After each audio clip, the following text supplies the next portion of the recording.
evening, everyone, and welcome to the City Council DDA joint work session of October 8th, 2018. We're here to discuss, all manner of things, city and DDA in accordance with parking agreement and so forth. And so I ask for our presenters to take it away. Sure. So my name is Susan Pale, and I'm staff with the Ann Arbor DDA, and with me is our new Assistant City Administrator. And I thought maybe for those that are maybe not familiar with each other, if we could go around the room and introduce ourselves. Some of the members of the DDA are fairly new and may not have participated in the past, so if we would just allow us just a moment or two for introductions. Sure. Councilmember Smith, roll. There we go. I'm Councilmember Chip Smith. I represent the 5th Ward. Darren McKinnon, DDA. Richard Ryan with the DDA. I'm wondering how come we have the old wood panel name tags and we don't have these cool white ones. I know. Pretty sweet. Sumi Kailasapati, Ward 1. Molly McFarland, DDA. Ann Bannister, Ward 1. John Mowat, DDA, Chair of the Capital Improvements Committee. Joan Lowenstein, DDA. Howard Lazarus, and I have the unique pleasure of serving on the dais of both organizations, hence the two name tags. Marie Klopp, DDA. Christopher Taylor, I'm the mayor. Bob Gunzel, DDA. Jack Eaton. I represent the 4th Ward on City Council. Tyler Kinley, new member to the DDA. Keith Orr, DDA. Julie Grand, Ward 3. Jessica Letaw, DDA. Chuck Orpahusky, Ward 5. John Fournier, City of Ann Arbor. Well, thank you all, and with me are members of the DDA staff, so as we get into it, if there are questions, I've got experts with me to help us answer. The first part of the meeting is to talk about the public parking system. Under our parking agreement, we're supposed to give updates to council. And in your place is a copy of something that we mailed out. It's also available to the public on the city website. What I thought I would highlight are 3 major areas that to bring to the council's attention and maybe for some dialogue. We would talk a little bit about the usage of the public parking system, talk a little bit about some of the upcoming changes to the system, and then also to talk about rate changes. This last year, the public parking system saw a really interesting response. We saw the number of hourly users down slightly, which was interesting even as the garages were full and even as our revenues were increasing. And some of that revenue increase was due to a rate change in April. But some of it is due to people coming and parking all day. We're not seeing the turnover that we once did in the parking system. And it's not really clear exactly why that is taking place. We also this year lost a couple parking lots that had something to do with some of our revenues decreasing. The big increase for us this year was largely due to the meters having much more usage. We have information in the report that we can answer to, including parking transfers to the city, monthly permits. We spent a fair amount of time this year doing repairs and capital projects at the garages. A big part of what we do every summer is repairs. Some of these garages go back to the 1950s. So we're doing a lot of chipping out old concrete and replacing with new. We added brand new e-park machines to the system, and believe it or not, the e-park's old enough that we had to replace the first batch. They had reached the end of their useful life. So we bought about 150 new e-park machines. With this, we are now completing the entirety of the system. There will not be any more of those Duncan meters. And what that'll allow us to do is to be able to monitor the parking system much more closely, having that kind of information, other than just what's the total amount of revenue in a machine. We're going to have opportunities in the future that we haven't had. We also did a fair amount more fencing. As you know, a couple years ago, the rooftop fencing was a concern for all of us. We have continued that work and are now putting fencing on the lower levels of the garages. Work is continuing even as we speak at the Liberty Square garage, and that just leaves a couple other garages to work on. Special events was a topic this year, and I'm not sure everyone realizes that the DDA spends dollars on events in the form of meter bag fee waivers. This year, the total was about $127,000, of which $64,000 is art fair. In addition to the fee waivers for art fair, we're also providing funding for a shuttle. We're also providing funding for a map and so forth. Our GoPass usage continues to increase, and that's a piece of what we think of as the parking system, because everybody that we can get to use transit to come to work is somebody who's not taking up a spot that our customers might want to use. We're now up over 600,000 users a year using a GoPass. This year, the city, ATA, the university, and am I missing some? We're all uniting and working together on Arbor Bike. That's coming back into existence. We'll have our bike share back. As we understand it, we'll be back in action perhaps even this fall on University of Michigan campus and then back in the downtown in the spring. And that said, let me talk a little bit about the changes that are coming up. Coming to council in the near term will be a request that we add to the Ann and Ashley garage. It was designed in the mid-'80s to have 3 additional floors. The garage would then gain about 375 spaces. It's time, we believe, because there's an opportunity to encourage the development of the surface lots to the west of Main Street. There's a great amount of Main Street area, which includes Ashley and First, that are at this point surface lots, and higher, better uses could happen on those parcels if the parking that's on those lots could be moved to the Ann and Ashley garage. With it, we're also looking at it as an opportunity to improve the garage. In the mid-'80s, nobody knew or thought about stormwater.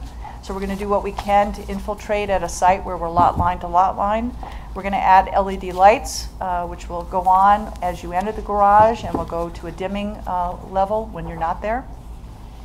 We're looking at a whole lot more covered bike parking, improve the pedestrian entrances, and add an elevator on the western side of the garage. So that will work its way through Planning Commission and come to council, I hope, in the next couple months. With it, we would be able to add 375 spaces, as I mentioned.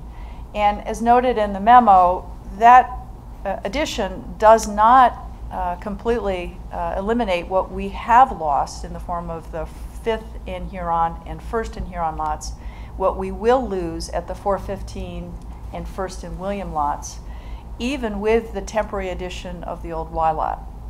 Even with all of those things, given the temporary nature of the Y lot, even still, including that, we're still not really gaining a lot of spaces. So that's okay. In the DDA, we're going to talk a little bit later about mobility. We've been doubling down on other mobility choices, but even with that, the Ann and Ashley addition is seen as being pretty central to the redevelopment of the western portion of downtown. And that said, the final change to bring to your attention are the rate changes. Last year, the DDA worked to create a 5-year plan of rate changes. Their thinking was to make rate changes more predictable and therefore to let people know to anticipate them. We saw our first change last April. We're going to look to our next change in January. The goal of these changes were also set forward to accomplish a couple things. The first is we are always working to try to encourage more people to park off-street if they're going to stay for any length of time. So the rate changes over time will continually hold the rates in the garages the same at $1.20, but over time the cost to park at the meters will go up. Over the course of the 5 years, we're going to get to over $2 an hour. The other change that we're looking to effect is to gradually reduce the reliance on the monthly permits in the garages. That wait list that gets talked about so much is in some part a wait list because the cost to use a permit is dramatically less than it is to pay by the hour. So gradually that cost will be evened out, so the two costs will be approximately the same, thereby encouraging some people to use parking and pay for it in a very different way. Instead of prepaying at the front end of the month, instead to pay for parking only as they use it. And gradually what they'll find out is their cost to park will likely be going down because a lot of those days you're not actually using the parking you've paid for. So the goal of this is to free people from the requirement that they must park, instead to open them up on a pretty summer day to take their bike or maybe to take transit, to safeguard their dollars and use it when they need to, but not necessarily to have to use it all the time. So those are the goals of those rate changes. Off-street will stay, as I said, the same. $1.20 an hour will remain the same. Our off-peak permit will remain the same, which is $30 a month. It's been that way for a very long time. But the standard monthly permit will continue to grow in cost, as will the costs on street. So that, in very brief summary, are the big changes ahead of us. And I welcome any questions about that or about the parking system.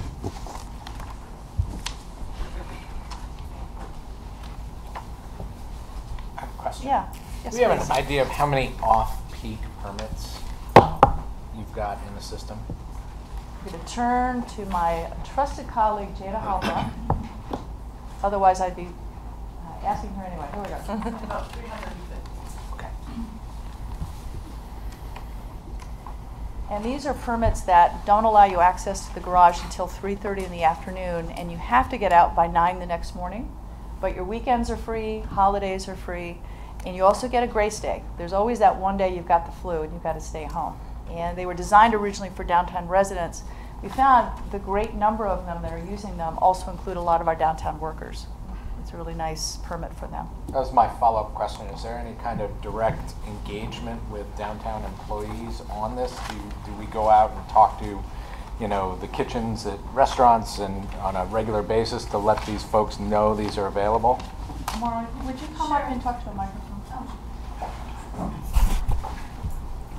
I think we've got. Sure. So the Get Downtown program does a really good job as far as educating the businesses when they go in to talk about all of the different transit options. And we are, as a DDA, trying to push that message out there as well. So we started a newsletter back in May, and in every newsletter we push out that there's this off-peak parking permit. I engage with the 4 different associations, reminding them, hey, if you're hearing, getting questions from employers, remind them of this off-peak permit. So the off-peak permit is something, it's been around for a long time, and for some reason, it's taken a while for it to stick.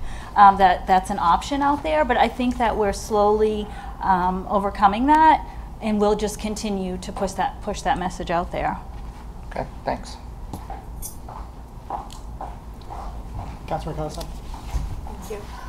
You said the Get Downtown program does 600,000 ridership, right? 600,000 rides per year. 615 uses of the Go Pass. Yeah. How many Go Pass permits are out there? I'm just trying to figure out of the total workers, downtown workers, what percentage of them have it. So do you know how many permits passes out there? Roughly, we have about, I'm going to ask my colleagues to check me, I believe we've got over 3,000 of them out there, and there's approximately 400 employers who are participating. And we can certainly follow up tomorrow with exact numbers it's okay. this year. 400 employers and about 3,000? I'm off the top of my head, it's about that. And do you have a rough idea how many workers or employers, employees? Yeah, we have approximately 13,000 people who work downtown. Okay, thank you. The Get Downtown program also, just to follow that, also participates by offering up information about bike lockers, bike hoops, and all of that. So they're providing a great deal of information about that option. Van pool and carpool, they're working with every employer to work with every employee on their specific needs.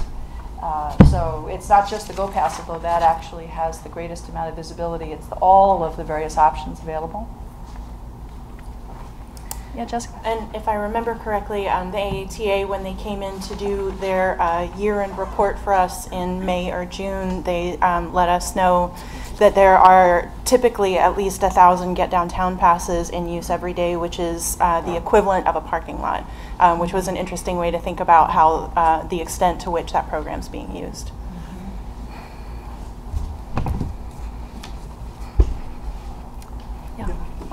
So to change subjects, I want to turn your attention to the bike share program. And I seem to remember reading that commercial for-profit bike sharing seems to be the model that succeeds in communities. And yet we seem to be subsidizing a nonprofit endeavor again, even after our previous attempt failed. And I'm wondering why we've chosen that model. So the bike share program was provided a grant a few years ago. It was a congestion mitigation air quality grant, and there was a period of time during which the equipment had to be used. Unfortunately, that last operator was not able to successfully run the program, so there's still at least a couple years on the equipment where we've got to put it back out into service. We met with 6 different bike share operators in the course of selecting this one. What we're seeing is not so much that the private sector is making a go of it in a long run. There was, during the time of this, one of the operators went belly up with thousands of bikes just sprawled all over sidewalks. They really weren't as successful as first seemed, just simply because there's a lot of bikes. It didn't mean they were making a business model. And what we're hearing is that much of this is still shaking out. It's not clear exactly what it will take to make them successful. In some places, it has the appearance, but it's not always clear who is actually using it and how much it's being used. So that's what our hope is over the next 2 years, during the period of which the grant is going to be completed. We'll have a better understanding, if with a good operator, what it might take to make it to be successful.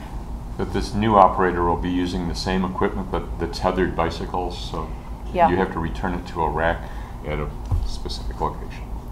Yeah, and it's the same operator at Shift, who is the operator in Detroit. And so one of the opportunities that we have that we didn't have before is regionalism.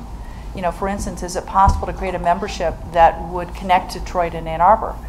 Where if you have a bike share membership in one city, you might have one in the other.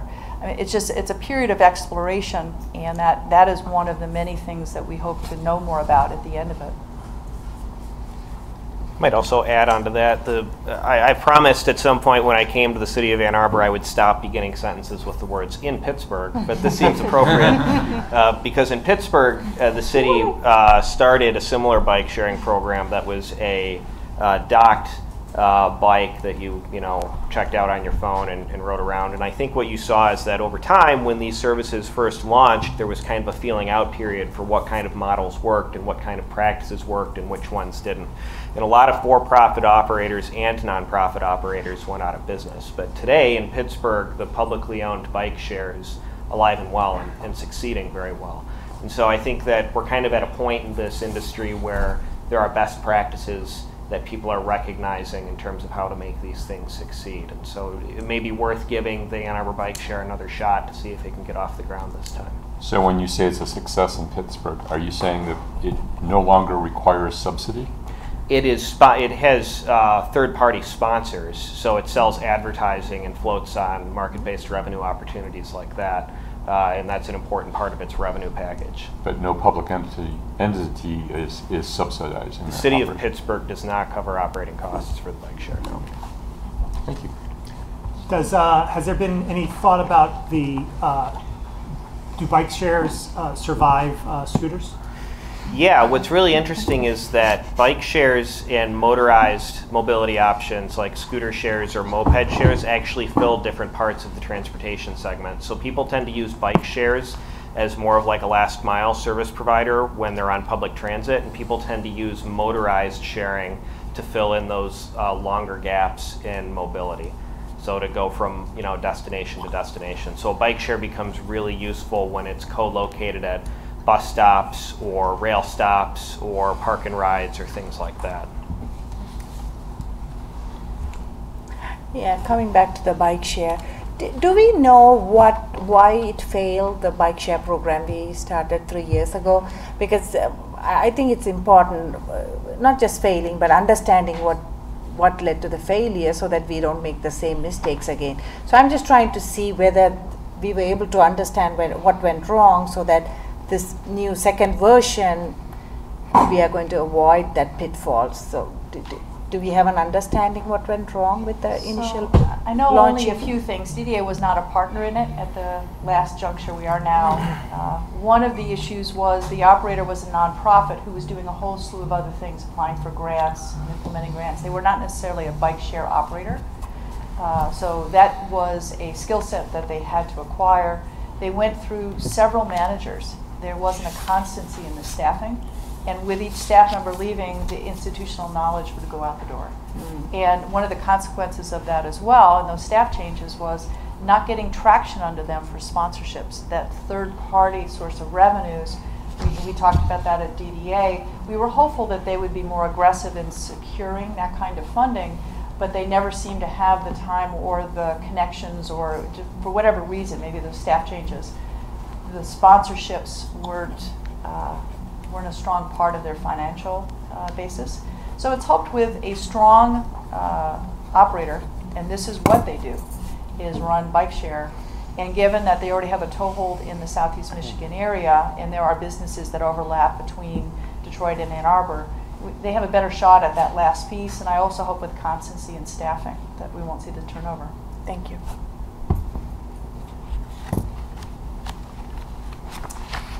Two quick things. First, I want to thank you for following through on the suicide prevention fencing. I really appreciate that we're still actively working on that, and the promptness that you pursued that with. On the Ann Ashley Garage project, are you planning to build into this solar panels on the roof? It won't be a part of the project, but that's an excellent question. Into the roof will be installed anchors. And what we'll do at that point, once the new roof is in place, is then pursue what the solar array will look like, how big it'll be, how much electricity we're going to look to generate. We are anticipating it with that pilot carport on Catherine and 4th, trying to understand exactly what it looks like. The slant of the roof, for instance, we're waiting for snowfall to see what it looks like when the snow melts it and it slides off. How does a carport on the rooftop function?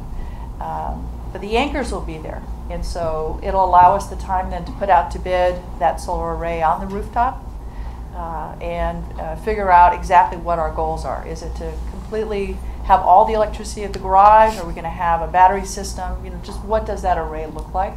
They're enormously expensive. When we had our engineers look at it, it was well past $1 million. So we wanted to take our time, set the ground right so we're ready to pursue it, but not necessarily pursue it as part of the garage. And so I serve on the city's Energy Commission, and the commission has considerable expertise in this area, and I would welcome a joint meeting with the DDA and the Energy Commission so that we could talk about that sort of installation if you want to make the time available. Yeah, absolutely. I appreciate that.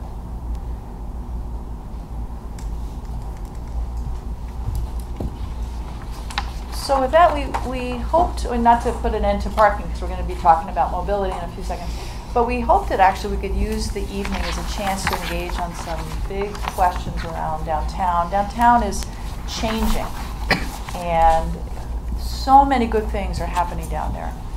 And that said, this is an opportunity for the two bodies, the two policy boards, to have a dialogue about where you see us going, how we should be preparing.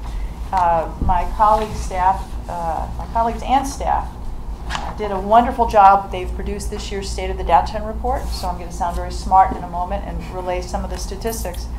But we've gained a number of residents downtown. When we first began counting, we had 2,500 residents. At last count, we have 7,600. What's interesting is the median age is now 24.2 years of age, and more than 12% of our residents are over the age of 55. We have 29,500 jobs downtown, half of which are U of M jobs, and 15,000 of those jobs are coming in from outside the city. And just a few years ago, that was 10,000. That means 5,000 more cars are coming into the city, into the downtown, than we had to cope with in the past. During the last decade, we added the 700 spaces at Library Lane, but as mentioned, with the 615,000 rides a year with the Go Pass, we've been able to forego another parking garage. And to that point, we've also added, we now have about 1,000 bike parking spaces downtown. I describe it as a whole second parking system. It's a bike parking system. With all of the changes and all the things that are going on, like many downtowns, we're struggling with affordability. Condo sales, as of right about now, are about $350 a square foot in the downtown. And apartment rents have increased 29% over the last 4 years and are now averaging almost $2,000 a month. So these are real, and it's an opportunity to talk about that, to talk about the demand from outside the city coming in for jobs. It's an opportunity to talk about the changing mobility world and to talk about sustainability. I'm very grateful for the offer to meet with the Energy Commission because I think we really have an opportunity as a city to do something. So with that, we teed up some topic areas, we teed up some questions, but I don't want to suggest that we have to follow an order. We can also add other topics. For instance, I didn't get into Amazon versus bricks and mortar retail. I mean, there's a whole slew of things we could talk about with downtown. But we teed up some questions. We kind of brainstormed some ideas of things that would be interesting. And only because we had this discussion as we walked in, I'm going to look to Tyler and say, that let's talk about mobility first. There's Tyler. We were just talking about scooters. And he asked a question, I guess I'll ask it of all of you. Have any of you around that table actually used a scooter since they've come in? Heck yeah. I'm looking. Yeah. Sure. So we're embracing this new mobility, and I think it's worth a discussion. I think I'm down with that. Mild As embrace. soon as I get the app, then Well, it just seems like that was all that we talked about for a couple weeks, and it's here. It's not going anywhere, and it'd be great. We hear these big words like autonomous vehicles, connected vehicles, but the reality is it's going to be an ecosystem of a lot of different mobility choices. And this is a chance to talk about what do we need to do to prepare for it? Are there policy or right-of-way changes? You know, what do we think about it? And as you know, we have these wonderful roles. What can we do about it? So with that, I'm going to sort of tee it up. So if I may, the introduction of scooters has accelerated the thought process of how do we manage the right-of-way, and do people going 15 to 20 miles an hour belong on the sidewalk with people going at 3 miles an hour? And if that's not the case, then what do we do with the limited space we have between the curbs? And are we willing to look at eliminating some on-street parking to accommodate other modes of traffic? And are we also willing to put the effort in to improving the infrastructure so that people feel safe being off the sidewalks and not in a car? Some of those can spur some really heated debate, but it is something, as we look at spending capital dollars, we should consider as to what the future of our streets are. I do think the exceptional project nearing completion at 5th and Detroit has demonstrated that we can think creatively about streets serving different purposes at different times during the day, has had the discussion about off-peak parking on Huron. So those are decisions not only of practicality, but they're decisions of policy that both entities need to weigh in on as we look at what does the future hold before we commit large sums of money to different types of projects. That was meant to stir the pot. John? Well, when I was in Pittsburgh last week, I noticed that there's sort of the next grade of scooter there, which is, again, it's an electric scooter, but it's one you sit on, but it's still a little bitty scooter. So it's sort of, and there you could see they're struggling with where do these things park and how do you deal with them. And I expect that we're going to have even more complicated issues. Another thing, as I was traveling out east, I noticed a number of these, I don't know, I'd call it a souped up wheelchair.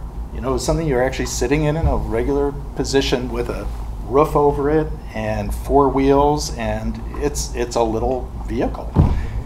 You know, so it begs the question on sidewalks, and visibility and all those things. So I fully expect that we're going to just have a whole plethora of all these zany and most of them can be electric, which also begs the question of where do they charge and our infrastructure for recharging, not to mention where they drive and what are the rules for crossing intersections, all those things.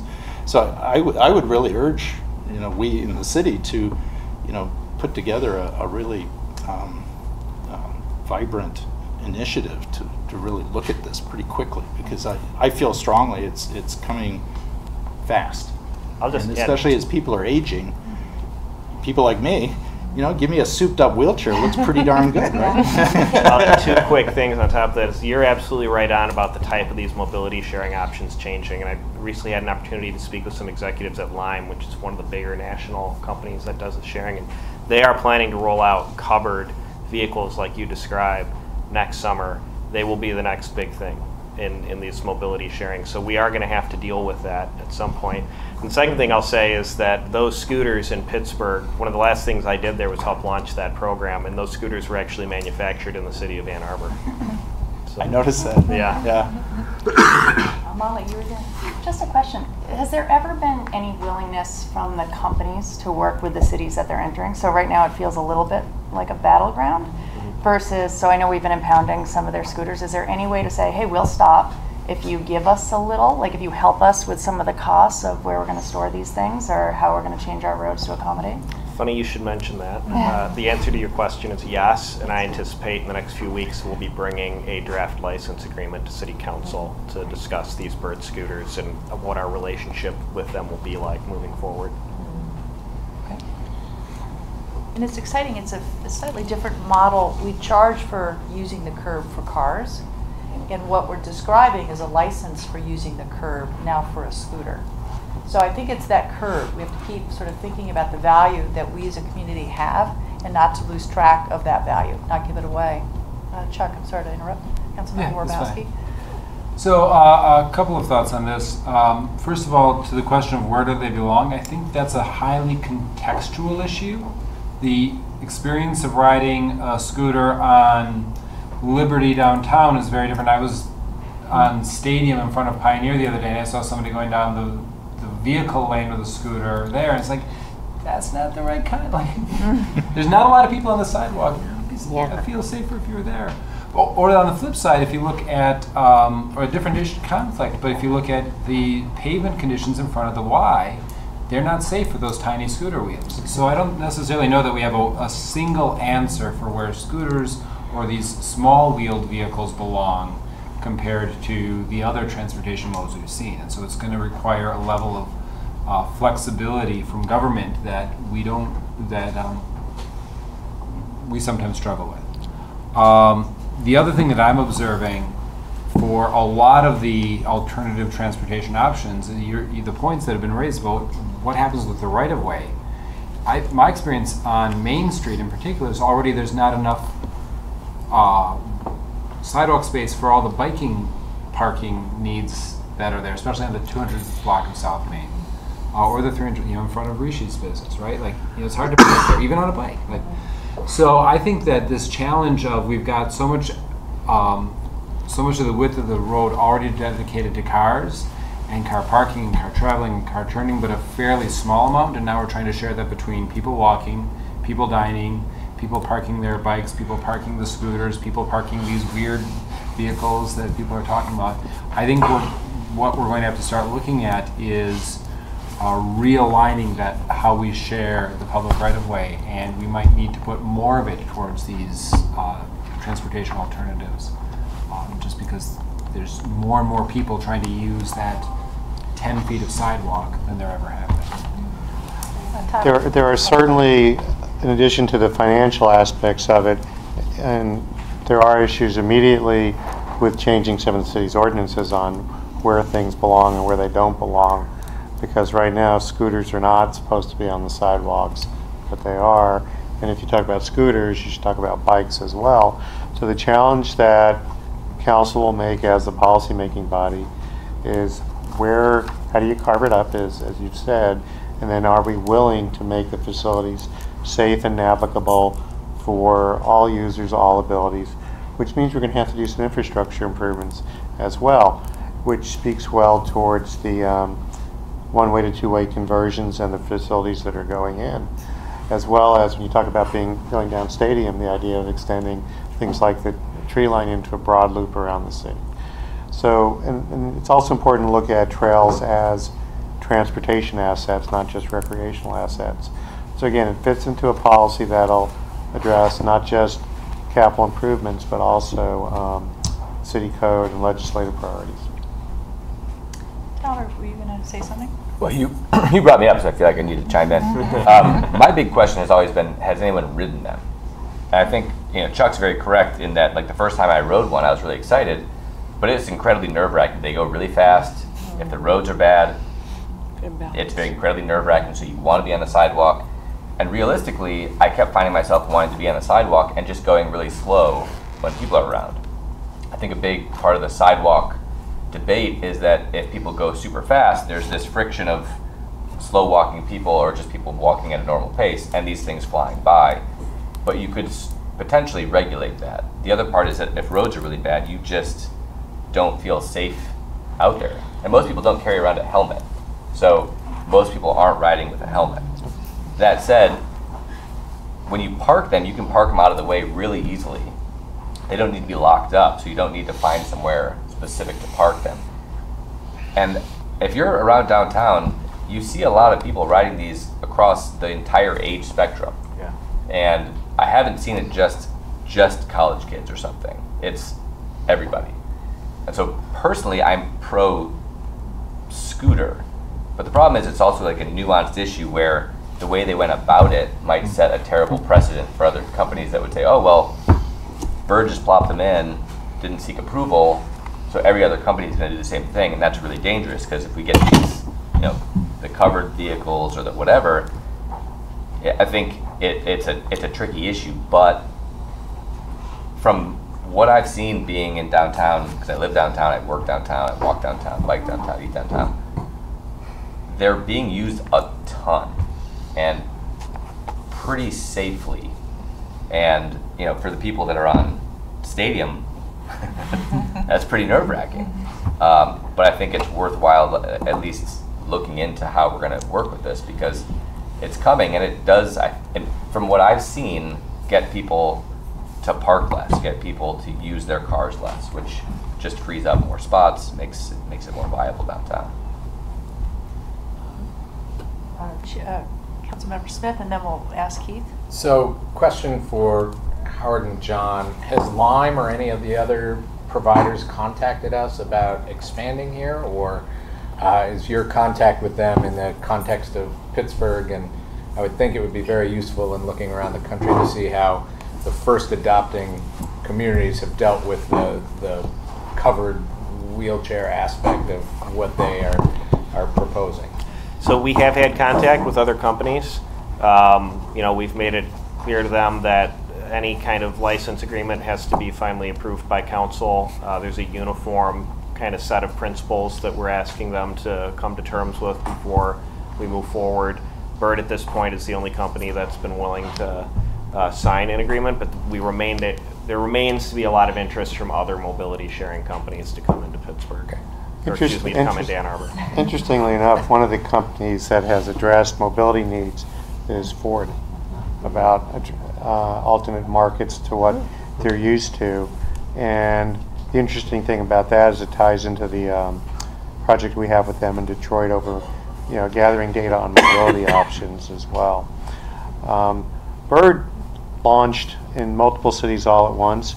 We actually had the contingent from the city of Columbia, Missouri here when they had the same plague descend upon them that we did all at once. And there has been, much to their detriment, a sharing of information among cities that were impacted at the same time.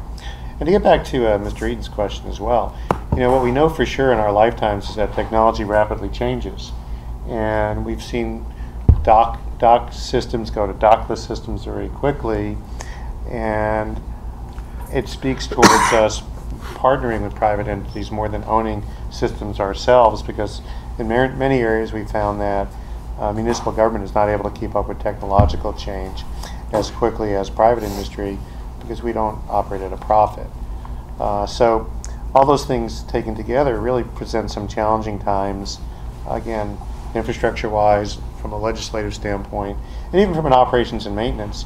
If these are truly transportation assets, we kind of need to make them all-weather as well as all-ability, and that to some extent changes how we look at snow removal and de-icing. So taken all together, there are some interesting times ahead. John, to his credit, in a very short time here, has done a marvelous job of getting a very fair agreement in place and doing a good job of stern negotiating with Bird, because we all know if you're not willing to walk away from the table, it's not a negotiation. So much credit to him as well in getting us to where we are. Keith, you had something? I just wanted to sort of bring a couple of things together. I think it was Chuck talked about the contextual question, and as Tyler pointed out, it's like, they're fine on the sidewalk if they go a certain speed, and that comes to that same context. It's almost like the question isn't where they are, but how fast they're going. Do we need a speed limit on the sidewalks or something along those lines? Of course, then joggers might have a problem using the sidewalks.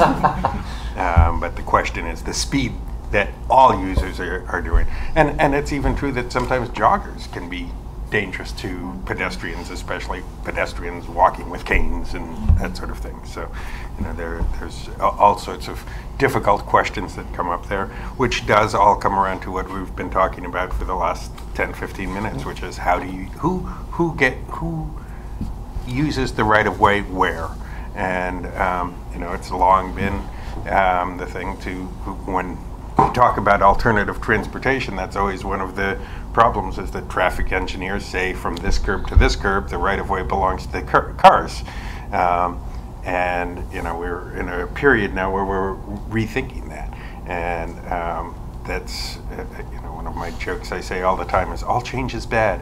And that is, of course, what we're dealing with here, is that to a lot of people, when you talk about how taking away cars' use of that right-of-way in any amount whatsoever, you get a lot of resistance. And there are a lot of issues to that. We do still use a lot of cars, and if we are going to take away some of the right-of-way, what does that do to the ability to move around downtown? We're going to have a grand experiment of that along Huron Street in a couple of years, where we're going to say, not that we're taking away the right-of-way of the cars at this point, but it is going to be parking instead of moving during non-rush hours, and that's going to be a fundamental change to what is a large thoroughfare. And I think it's going to be an interesting experiment to see how does that affect all of how cars move around Ann Arbor, and that leads then to what are some of the solutions in terms of how can that right-of-way be used in other ways other than just moving cars around. And there's a lot of infrastructure that's needed to make that right. As you talked about, if you hit that bad pavement, then that scooter's a really lousy piece of equipment, but it's not the scooter, it's actually the infrastructure, which of course is going to be one of the other grand experiments we'll be doing in the next couple of years, as we have Ann Arbor's first protected bike lane in a couple of years on William, and that's going to be a major thing for the city as well, and hopefully all of these things will help move these discussions forward in a way that's going to be positive for all sorts of mobilities. That's true. Yeah, Marie. So I have a question of liability. So I can no longer text and walk on the street now because I almost got wiped out by a bird the other day. But if the city engages in policy around this type of transportation and someone gets hurt, have we thought about how we manage that from a liability standpoint? So I'm not an attorney, but in discussing with our attorneys, the city has broad liability protections over a lot of topics dealing with the right-of-way. And in many instances where there are injuries related to the use of the scooter, the city has liability protection from that. So that does, in a legal perspective, right? That's not to say, though, that we shouldn't be pursuing the safest possible policies that we can with these kind of mobility options. To my knowledge, speaking with the University of Michigan and our own police department, in the 5 weeks these scooters have been on the road, there's been one collision that has resulted in a police report and an injury, and that was a scooter rider riding on a sidewalk, riding on the diag actually at U of M. And so, I think that while it's one data point and probably not enough for us to draw statistically significant conclusions, I think it is notable that that's a use that's already illegal, and that maybe with better education and a more concerted effort on behalf of the university and the city to build more mobility-friendly infrastructure, we can control those types of interactions. Well, I'm sorry. Yeah, it may be covered by insurance or governmental immunity, which in most instances can relieve you from immunity except for gross negligence. Mm-hmm. So unless there was a serious misdesign or misuse by the city, you'd probably be okay. Now that doesn't help the person that's injured, I understand that, but the city is protected by governmental immunity.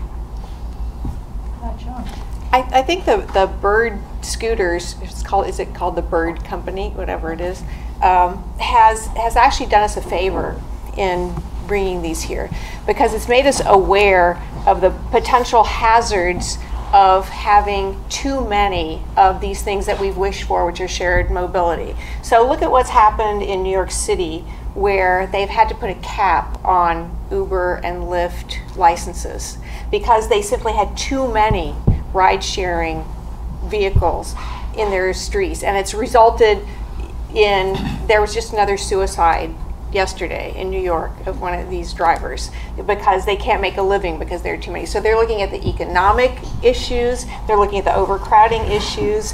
I can tell you that most of us aren't awake at 2 a.m., but if you are and you're down at South U, it's pretty much bumper to bumper Ubers and Lyfts taking people out of the bars, which is a good thing that all those people aren't driving, but it's also something that we have to look at. And so I think luckily for us, our city now has the administrative infrastructure. We've got John, who's got a lot of experience. We've got a new transportation planner. We have a transportation commission. And we ought to be really looking, and certainly our staff at DDA can help with this, at the data and look at what is coming, you know, as to circle around to how John started is, you know, we've got everything from these scooters to the Surrey with the fringe on top. And so and to look at what's coming and figure out where we need to put limits, because it certainly, I think, is the role of government to put those limits to maintain safety, both economic and personal safety in how these things are going. John? One slight twist on all this too is maybe if there's conversations with the Energy Commission, keep in mind that most all of these new vehicles are electric. And this notion of how we start supplying electricity to vehicles is another thing that we need to start thinking about. And how do we approach that in an urban context? Could be an opportunity financially, and you know, so there's something there also to be thinking about pretty quickly. The shift is going to probably happen in the next 10 years. For most automobiles. I think that really borders on a wider discussion about sustainability and the purpose of our transportation network and what are the public policy objectives of our transportation network. And so the job I had before this, I was the director of on-street and metered parking for the city. And I always encourage people to think about these individual issues about scooters or parking or TNCs or anything like that. They're all these questions are trying to answer the same question, which is how do you most efficiently and, of course, most sustainably move the most people throughout your city?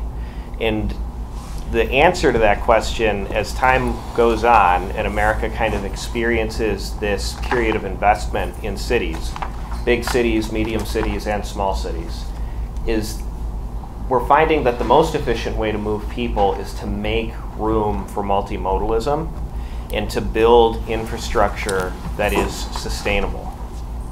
And so as we think about questions, you know, Howard had mentioned earlier, should we be taking out metered parking in exchange for other types of mobility? Well, the answer to that question is, will it move more people into downtown or will it not? And if the answer is yes, then you do it. And so I just want to kind of throw that out there as a framework to think about these kind of things. It's less about, you know, how many spaces are we generating revenue from and how much money are we bringing in. It's less about, you know, how have people always used the car and we should assume they will always use the car the same way moving forward, and the same thing with bicycles and scooters and all that. And it's more about understanding this really interesting cultural shift that's happening in cities across the country, and certainly happening here in Ann Arbor too, about how people want to move in and out of their community and through their community, and are we keeping up with those changes? Councilmember Grant?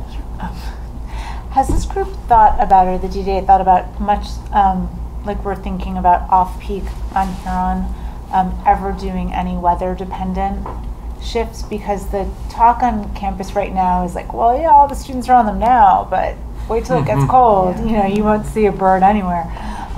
So have we thought about when we have fewer people using the parking meters downtown, for example, maybe opening up some of those streets for when more people are walking, biking, whatever the next iteration may be?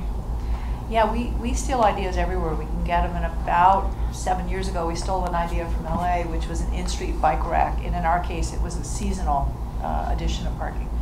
So my colleague Amber, as soon as the weather starts warming up, she begins notifying all the businesses where we've had them before, would you still like one? She's fielding requests from new businesses who would like one. And how many do we have at this point? 7. So 7 of these things, which hold at least 14 bikes a piece, are seasonally out there just when the sidewalk cafes are also active on that sidewalk. We're making bike parking happening in the street. Some of the board members heard me raise this question, and I'm not sure I found the answer yet, but I'd like to create kind of the same concept for motorcycles on street, because seasonally most people seem to ride them when the weather's warm, put the motorcycle away when the weather's not so warm. Could we, scooters, all of those engines, could we find ways to encourage more of that in the street when car spaces, frankly, I think are under less demand because more people are using all these other modes during the summer months. So I think you're going to see more of those experiments that are very seasonal. When it's warm, we're going to use the street. When it's not warm, we have to plow, is a good example. They all go away and we go back to car spaces.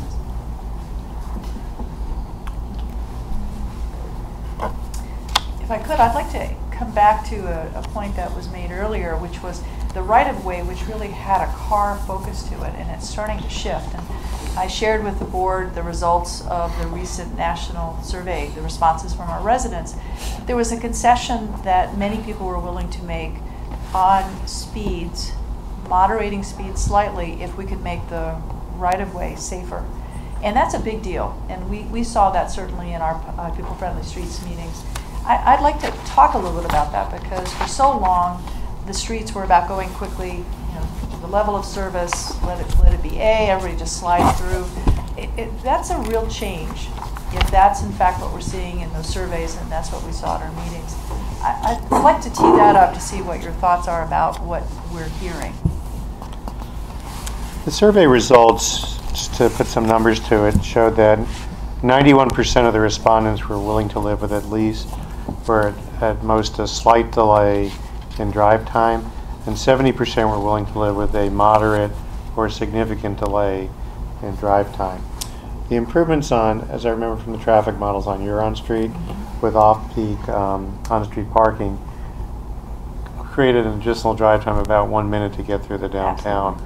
And that, I think, in line with the National Citizen Survey, would indicate that's an acceptable delay as well. The feedback from the changes on crosswalks and school zones has shown a highly favorable response. And in fact, we've significantly increased the yield rate by improved markings and gateway treatments. So there's certainly proof that driving habits can change, and people are willing to change if it means that there's additional safety involved. Yeah, Rishi. So I didn't ask this question when you first presented this information, but so was there a survey done asking the same question some years in the past that gave us different answers? Because this is a question, I think, that if you ever ask anybody, like, would you go slower or would you prefer to reduce, you know, fatalities? Like, I think the answer is always going to go slower. So I'm just curious, did that change? And so are we now in an era where we're more, you know, we're ready to slow down? I don't think so. I think this is the first year on the survey where we've done a couple of things. One was ask some questions rather than them being open-ended, we're specific. And it's also the first time that we've broken down the data by demographics, by geography as well. So it's a much more useful data set than we've had in the past, but I don't think we've ever specifically asked that question. But I think it's more of an absolute than it is a relative. When 90% of our residents say that they're willing to drive a little slower to make the streets safer, I think when you combine that with the expectation we're going to improve the quality of our pavements, I think there's a compelling case for us to look at how we're doing work, how we're prioritizing, and what factors go into our modeling for which segments of our capital improvement projects get done, so that we talk about connections as much as condition of a particular pavement.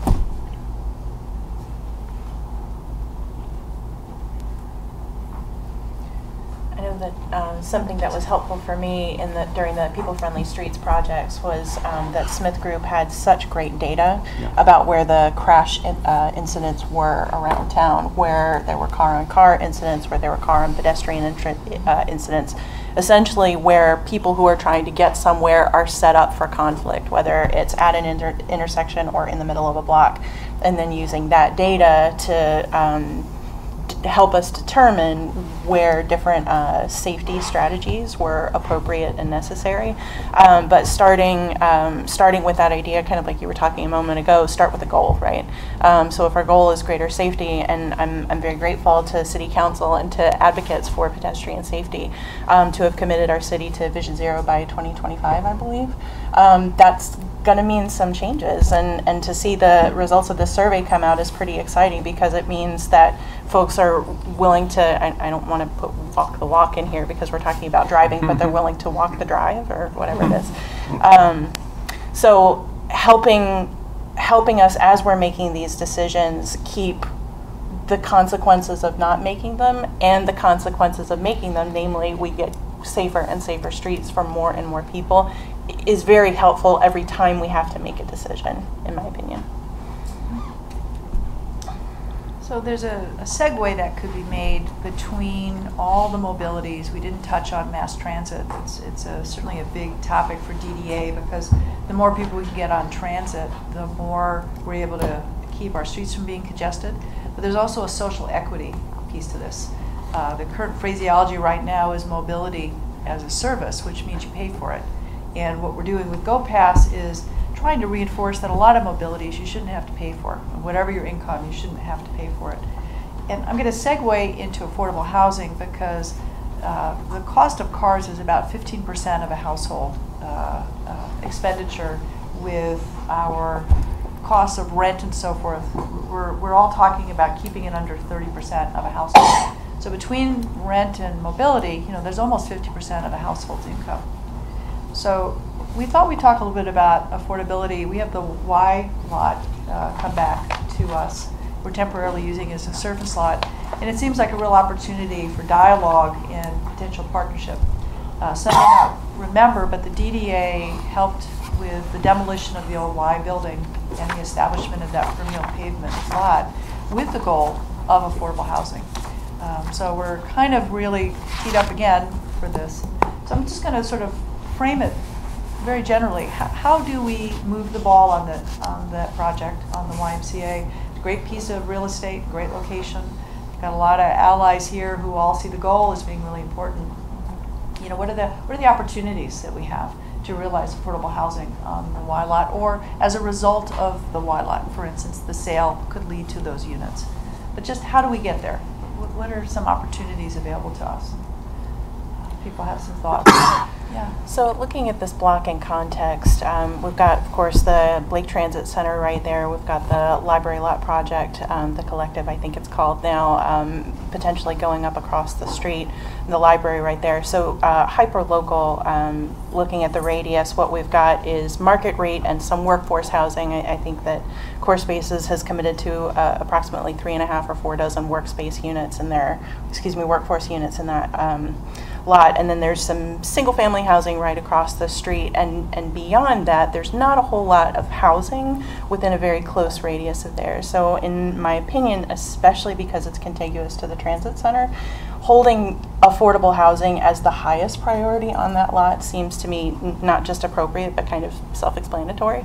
That I don't think that it works as the only use for that, either mixed income housing or office or retail on the floor to help pay for the project. And I think Jennifer Hall at the Housing Commission has supported similar ideas in her recommendation for that lot.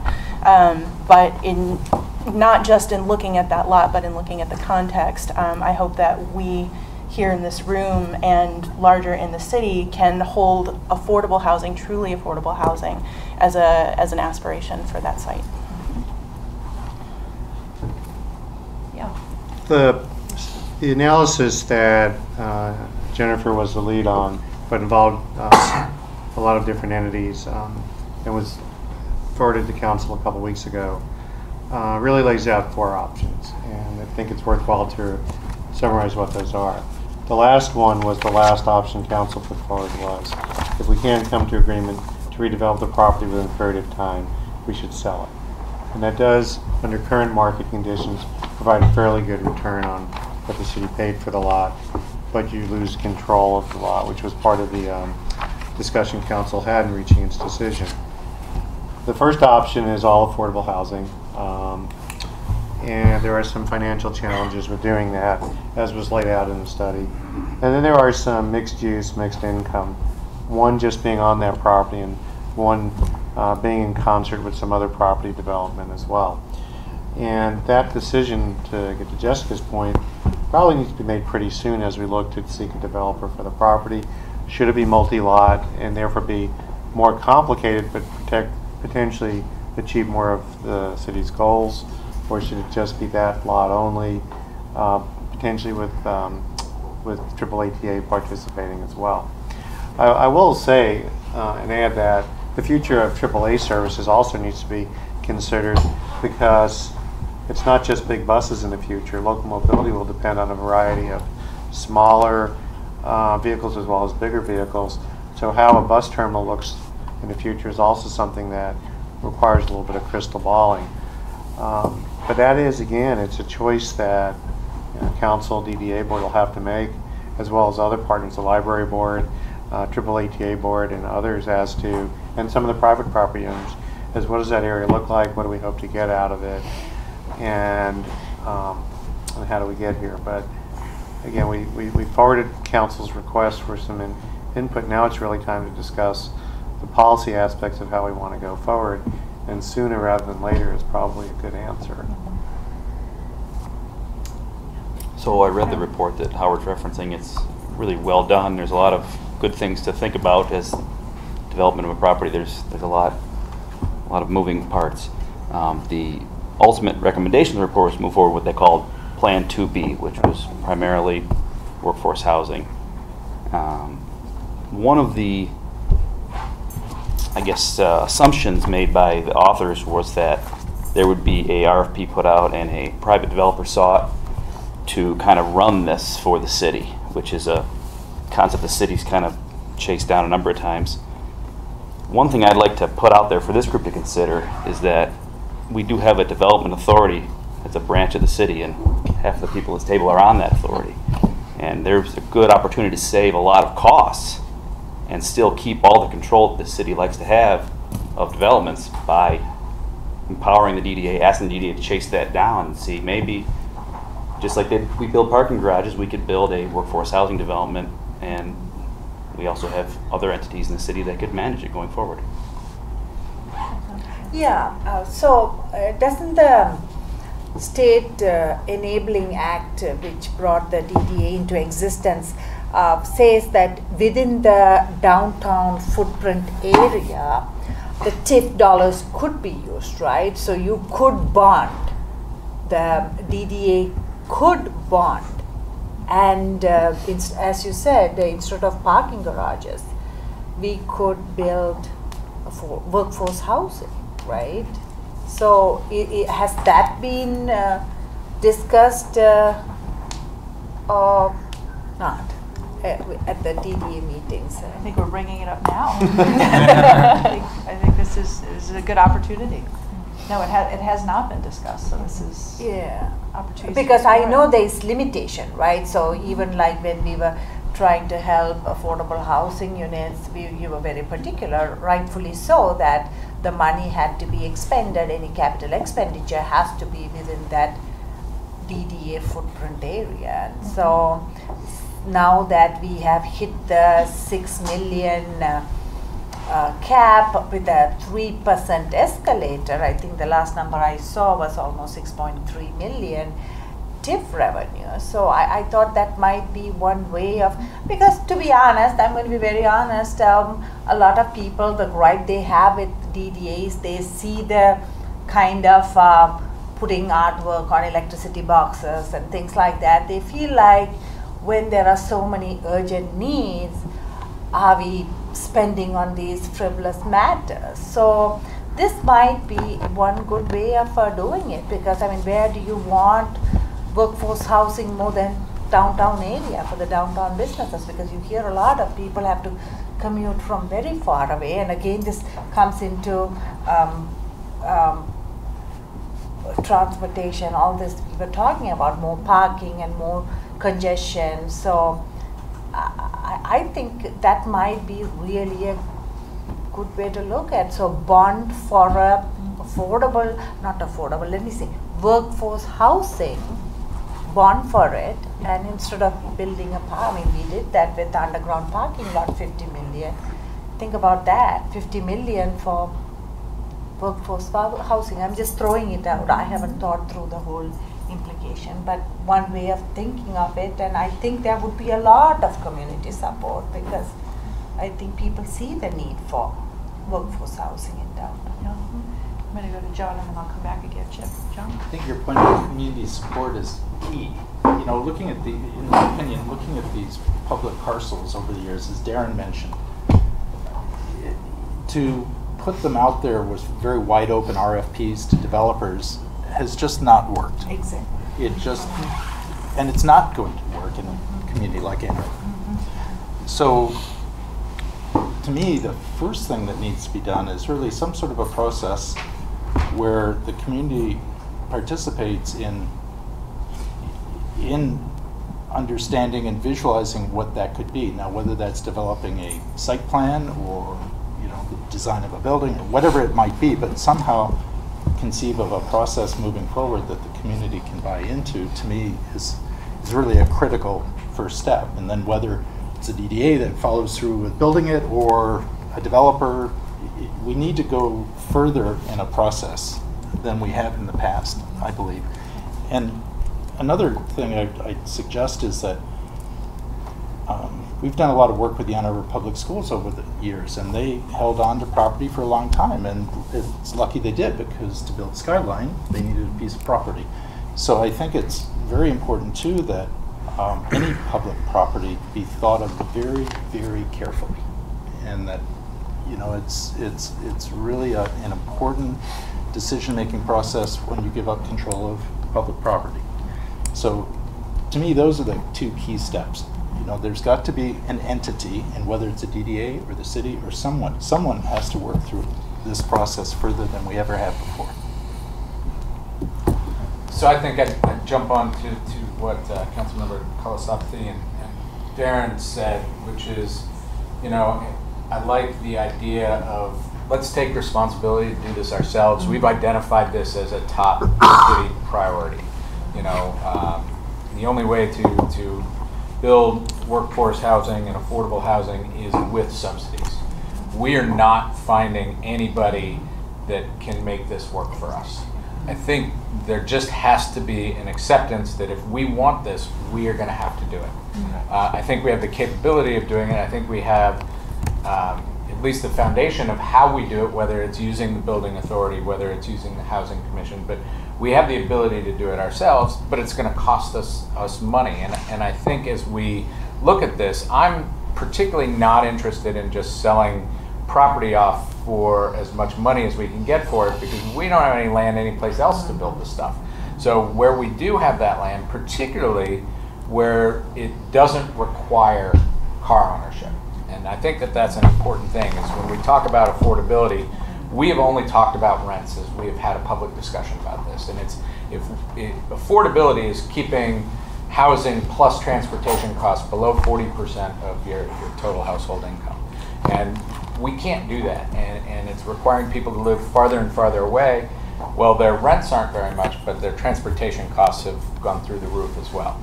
So when we have these opportunities downtown, and I'm thinking very specifically not just of the Y lot, but also of the Klein lot, you know, these are real opportunities that we have to make something happen. I think we need to galvanize this process going forward to say, here's what the city is going to contribute. It's either going to be TIF or we are going to allocate general fund dollars, but we have to put that money forward. We have to come up with the system of how we're going to monitor it. I don't think it's impossible. I just think we haven't gone that way because we've been under this impression that somebody out in the marketplace can do this for us. And they can't, because you can't make money doing it, you know, with the cost that you have of building in Ann Arbor. Yeah. So slightly different issue. What do we mean by affordable housing? We've used the term workforce housing, affordable housing, and I think most of you were here when the Y closed and we lost 100 beds in. It's been a community promise that we would reinsert those. Maybe not downtown, maybe not on that lot, but somewhere. So I think that's something you have to think about. If you're designing something, I don't think the community or the nonprofits that have held that promise are willing to give that up. And Darren and I talked a little bit about that, or he did, in terms of concentrating on workforce housing. So, I mean, that may be the best strategy, but what it does, it necessarily leaves out that other segment of the community that we're committed to on some force of housing somewhere. May not even be downtown. We may be talking about multi-parcel investments, and Chip's point is well taken. It doesn't happen without a subsidy. I mean, we just can't do it. And how that subsidy is used, I mean, it can be used with a private developer. It can be used on our own. So those are some of the issues I think obviously would have to be talked about. Go to Councilmember Warpechowski, go to Jessica, and then Councilmember Grant. Thank you. Yeah, I think what Bob's talking about is right on. And one of the things that I think it would be useful for us to develop internally is an understanding of how we weigh those different units across opportunities. When the Brownfield Committee was looking at the Brownfield agreement for the Broadway Village parcel, we were offered, you can get X units at 60% affordability or 2X at 80%. And we didn't have any basis to make that decision. Is one unit at 60 worth 2 at 80? Or not, other than saying, well, the housing equity and affordability analysis gave us a target at 60% AMI. So I think it might be useful for us to do some work to say, how do we weight those? Is a unit at 30% worth 10 points, and a unit at 60% worth 5, and a unit at 80% worth 3? Some way to be able to put those together, to know how we weigh those together. Because otherwise, we will either be pulled always to say, one unit at 60% is worth 100 at 80%, which isn't the ratio. And we're always going to get pulled to say we're going for the very low income units. Or we'll say, well, we can get so many more units at 80%, and we're just going to, as Bob said, completely ignore the very low income section. So that's, I think, a policy discussion. The council, the housing commissions, and the other bodies are going to have to face the DDA.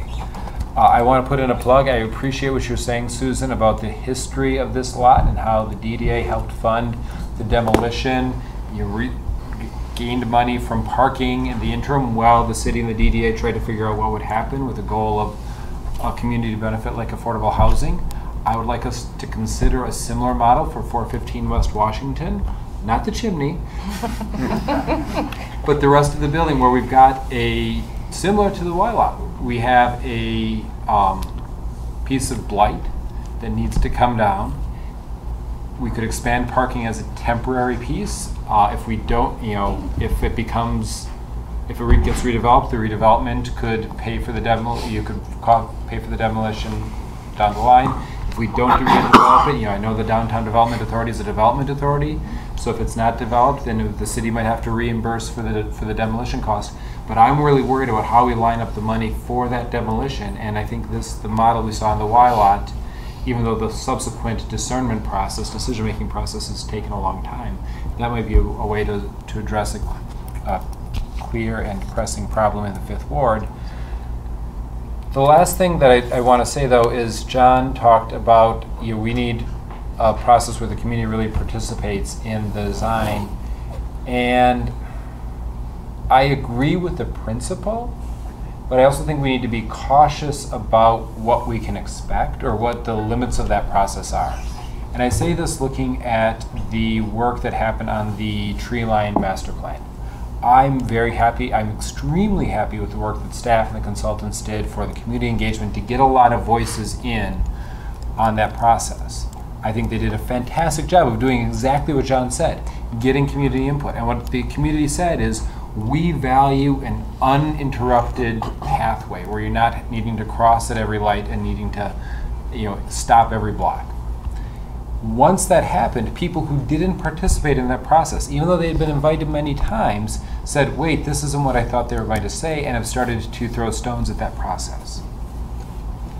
That's life. That's public decision making.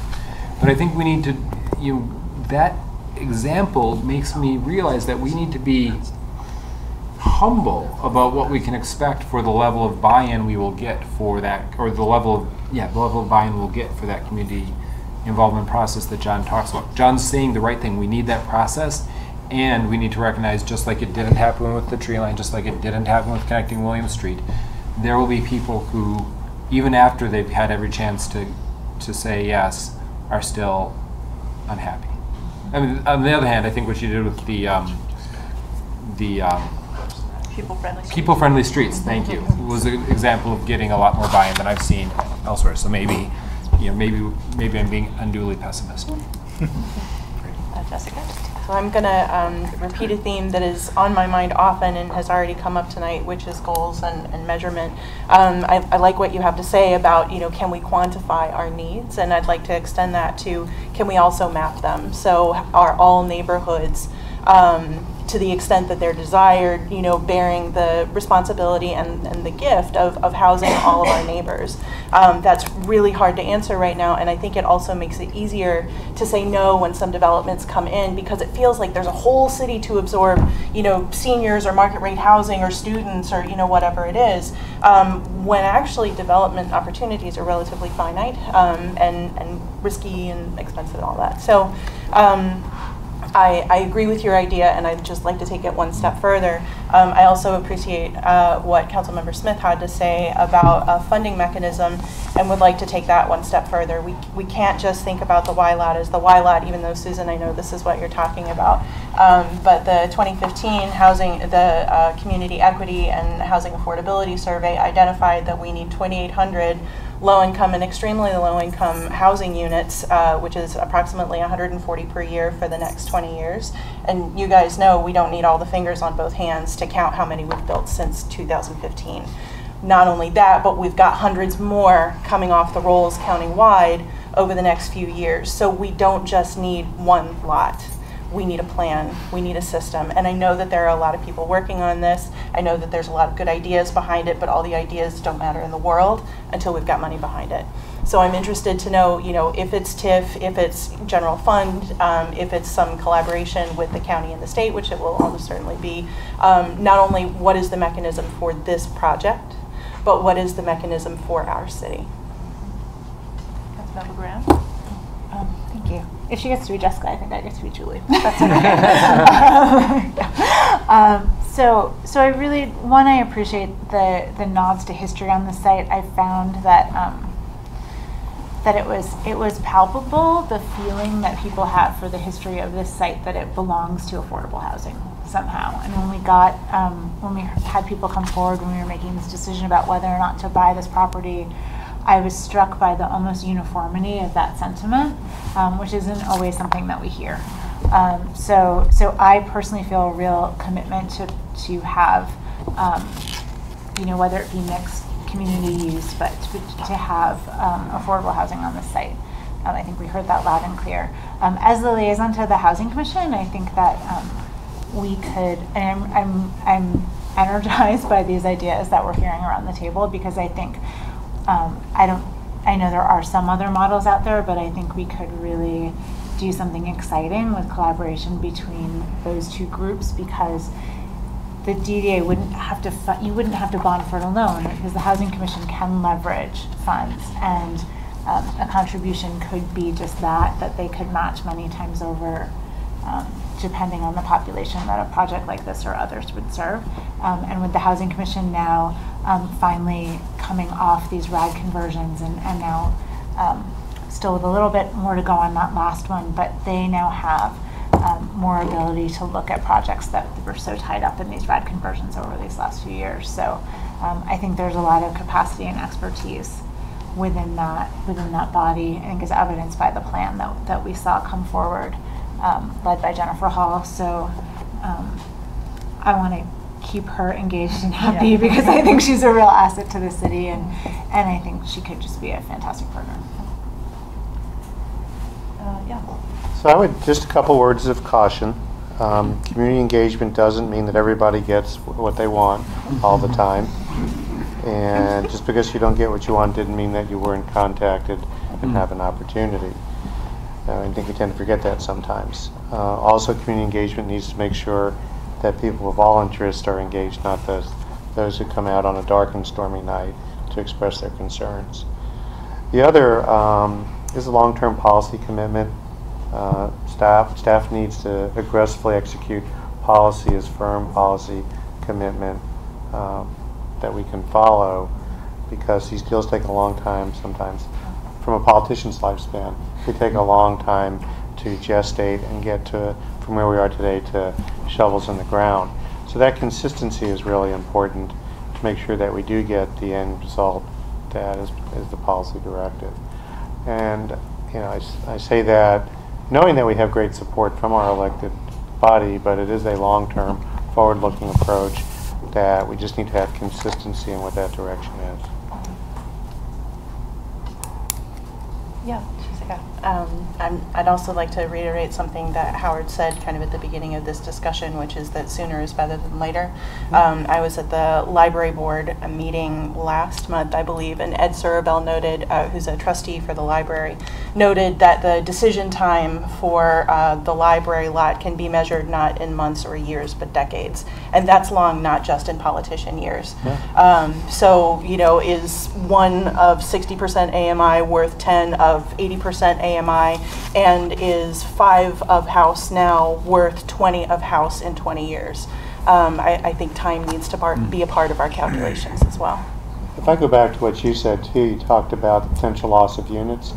As properties come out from underneath their HUD obligations, they're going to go market rate. We face a loss of several hundred affordable senior income housing in the not too distant future. So the decision on these projects is really imperative to make sure that we don't adversely impact some of the most at risk in our community as well. So when we talk about getting us all aligned and getting ready to go, that's really what I'm talking about. And sometimes that means not everybody is going to be happy with the outcome, and we need the strong support behind us. So we've touched on 415. I don't know if folks would like to get to the tree line, but it's a segue to sustainability. We talked earlier about maybe meeting with the Energy Commission. There are interesting opportunities ahead of us in that realm. We now have a sustainability office at the city with somebody in charge who's, I think, got a vision for where we're going to go. And the university, of course, just announced that they're aiming for, carbon neutral? I'm trying to get that correctly. And I mean, as the biggest player in town, that has enormous impact on all of us. So maybe just sort of landing then finally, just if there's anybody who'd like to speak to some of the sustainability opportunities ahead of us. For me, I think the more we can get people out of their single occupancy vehicles, the better. For me, one of the areas that I'd like to continue working on with planning staff is to see if we can finally bring to the city a change in our zoning policies regarding parking. This is an example. We have bankers and financing who might require parking, but our own zoning requires parking. And here we have a transit-oriented project, if ever there was one, and yet one of the things in Jessica's report, Jennifer's report, is the need to have parking. And so people wouldn't necessarily have to pay to park if we didn't have the rules around it. So that's an example of something I think maybe in the near term we could tackle going forward. Changing the policies might allow for more choices around mobility that don't involve a single occupancy vehicle. Keith? And just very quickly on that, with the cost of a parking spot being, depending on whether you're putting it underground or whatever, $40,000 to $80,000 per spot, suddenly projects that are designed to address affordable housing, no matter how you define it, can look very different depending on whether that parking is a required element of the development. So there's more work ahead of us. I don't want to drag this out, but are there other topics people would like to bring to this tonight? I'd like to go back to the discussion of services. I'd like to talk a little bit about what the perceptions are and feelings are about DDA taking a larger role in downtown events management, and lest I use 4 two four-letter words together, solid waste, as well in that area. So there are an opportunity with the revision of the solid waste resource management plan and staff aligning our contracts to be renewable at the point in time when the plan is finished. Moving from a scheduled service basis to a customer satisfaction basis for solid waste services, and whether or not we look at really the downtown businesses having an opportunity to have a large role in managing street closures and events that occur downtown and what those costs are. So Susan and I have talked about it a little bit. It was something that we said we were going to bring up this evening. Absolutely. So I have dutifully met my requirement to bring it up this evening. With regard to solid waste, one of the things that's happening right now is there's a lot of focus group and other work taking place. And certainly the downtown alleys and that portion of our solid waste management is a very different animal than solid waste management in the neighborhoods. And so there's been a lot of, at least some dialogue about how things need to change. We now have a restaurant-based economy versus a retail-based economy. Those 7,600 residents are living amid these alleys. You know, what happens in these alleys is going to look very different going forward.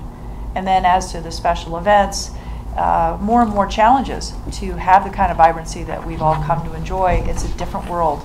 And we know we need to be sure that we're keeping people safe while they're enjoying themselves. But how to do that in a way that doesn't cost so much that it makes these events not happen, that's sort of the investigation that's taking place at this point. Well, it's a change in service model that DDA now, and this evening's conversation was intentionally geared to get away from talking about parking revenues, although we dutifully met that requirement, but to really talk more about the DDA's role well into the future as a service provider as well. And I would tie all this together by saying alleyways can provide a really great way for scooters to get around downtown as well.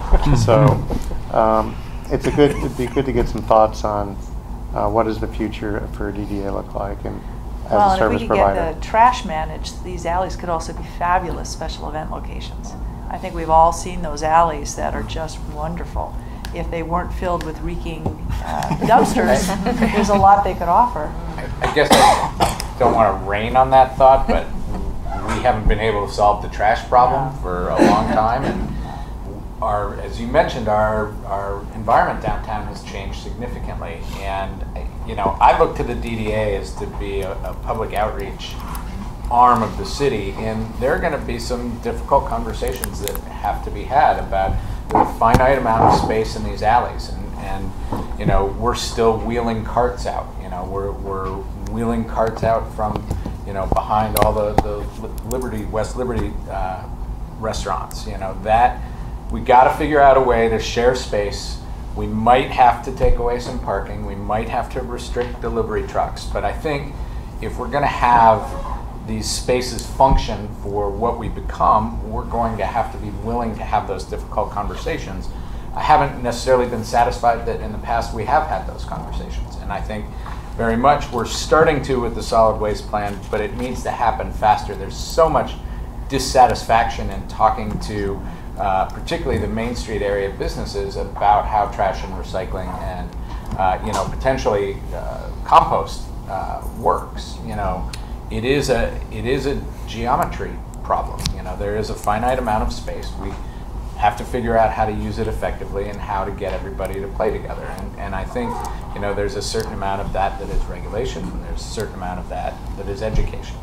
And you know, we have to solve that problem quickly so that people have the confidence in the rest of the city services that, you know, they're frankly beginning to waver a little bit because we can't figure out the alley issue. Well, I will tell you guys, we went on, Susan and Mara and I went on a pre-dawn walking tour this morning of downtown alleys. That's what we do. And I can tell you that it was jarring, and the alleys certainly need work, and I am viscerally aware of that now, and so we'll be investing a lot of time and energy into trying to solve it. Great. And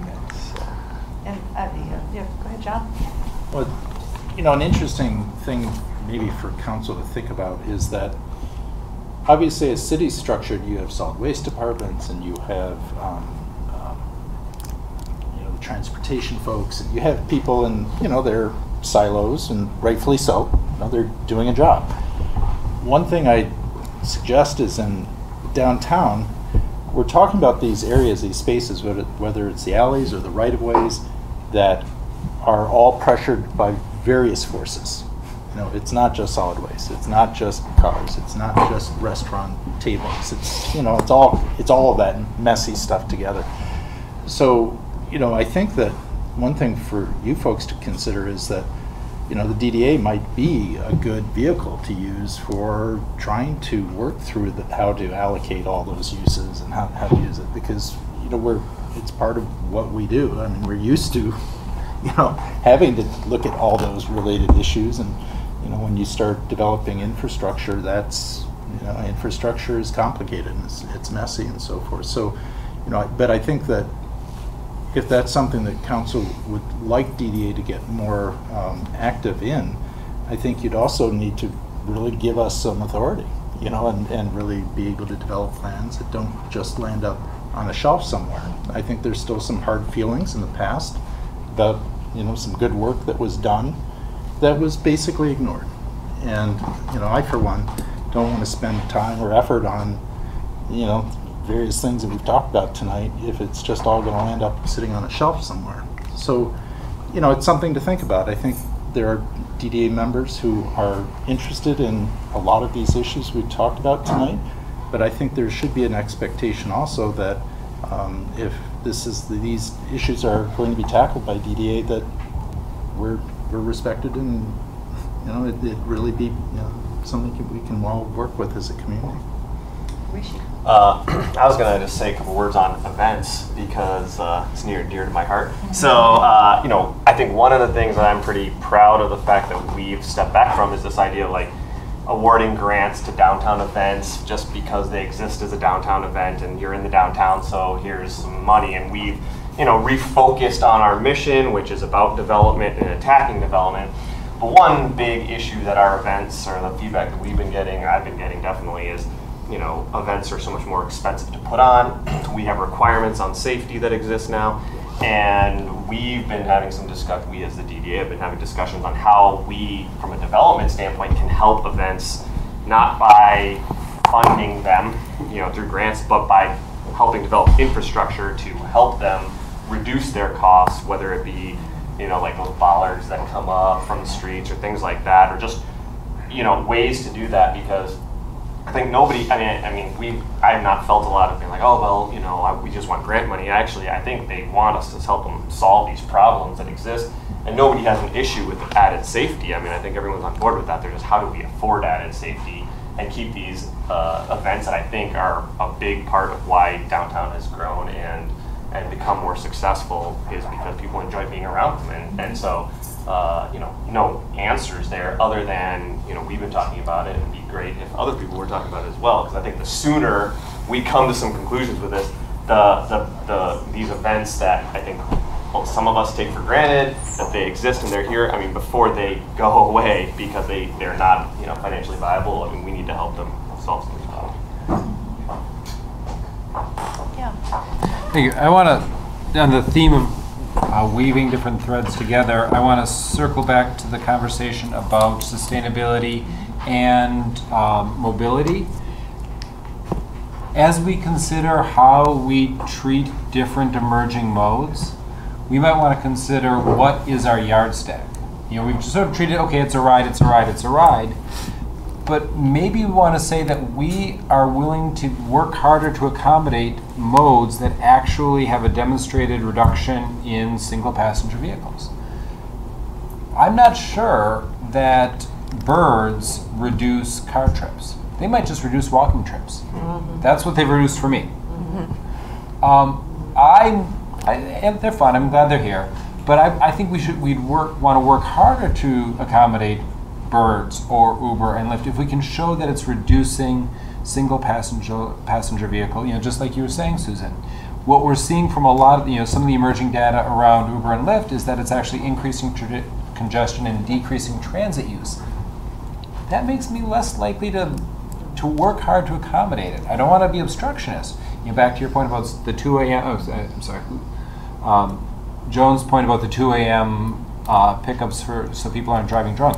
That's a community benefit. I see that, but I think as we're putting together our strategies for dealing with these emerging mobility options, we need to be thinking about what are they doing in terms of addressing our goals for sustainability and equity, not just do they, not some of the other, that should be a factor in our decision making. And we haven't had the data yet to really make it one, but as this emerging regulatory landscape shakes out, I think it has to be one. Jessica? I wonder if there's an opportunity to do kind of an experimental corridor. So I know we're doing, as part of the People Friendly Streets projects, two-way bike lanes down William and likely First. So I'm hearing, what if we were to take away parking and for a lot of the solutions to these, to slow down traffic, to possibly alleviate trash pain.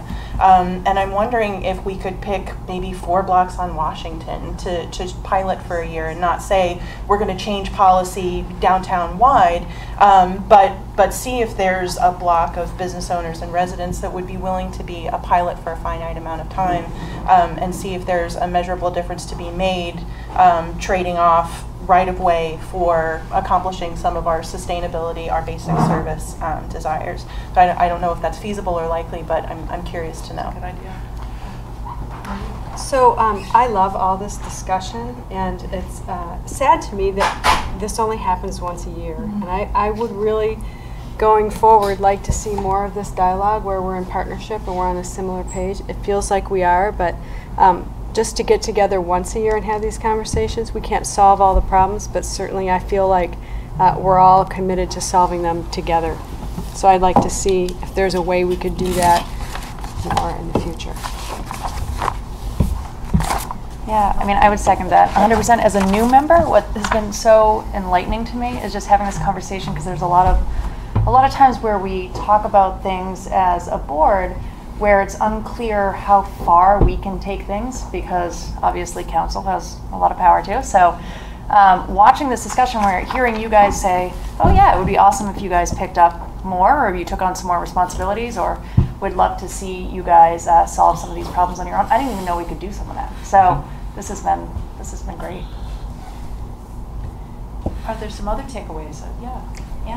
Well, I had a couple, 3 sort of random questions that I was waiting for the perfect moment to fit them in, but before we run out of time, as we prepared for the meeting, I was thinking about, I remember last year I got a few feedback emails from residents about the blue snow bristles on the sidewalks, and I was just wondering this year as we go into snow season again, if we're, the environmentalist-minded people were worried that those snow bristles were going down the storm drain and getting into the river, falling off the bobcats that were clearing the snow and all that. So just wanted to put out a reminder on to check with those to see who the DDA is contracting to make sure.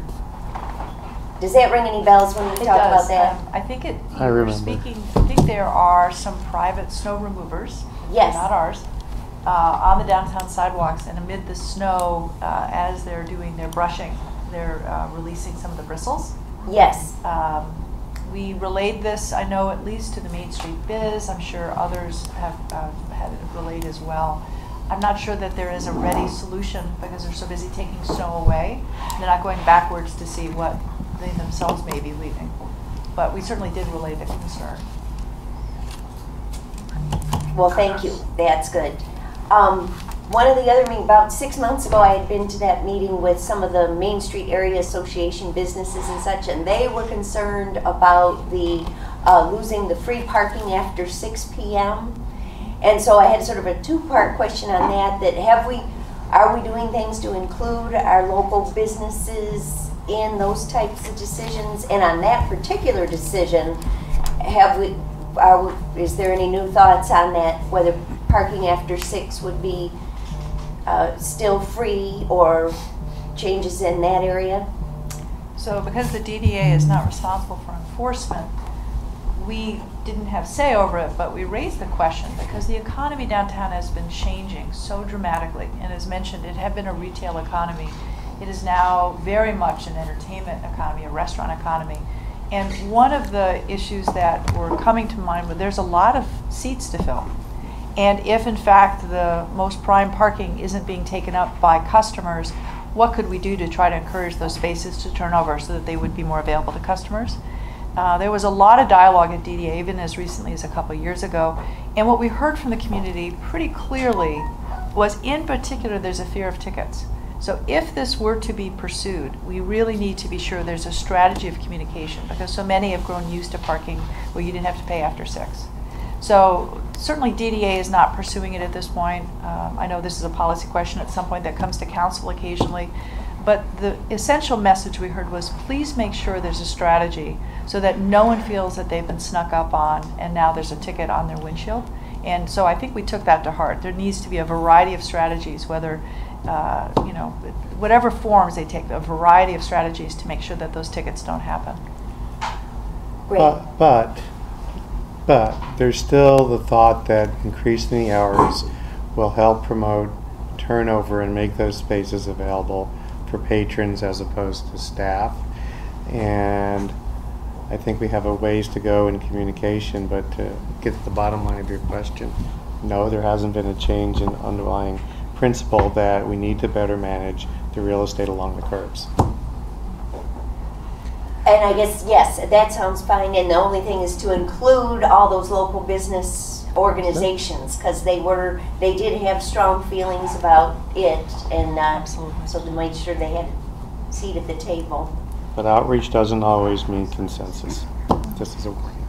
True. And to be, not to be glib about it, as we look at other options and we take advantage of John's expertise, we're going to have more intense engagement, understanding the strong feelings that exist before we ever come back to council and make a policy choice. Not to put you in the crosshairs. Great. Well, my last little loose end, I noticed on page 2 we're investing in maybe 149 or so new e-park machines for about 1.3 million. And I just have heard from some residents that they are losing those machines, are eating their money, and they're frustrated and they can't figure it out. And I just didn't know if those were anomalies or if we have any feedback on the customer satisfaction or quality control of those machines.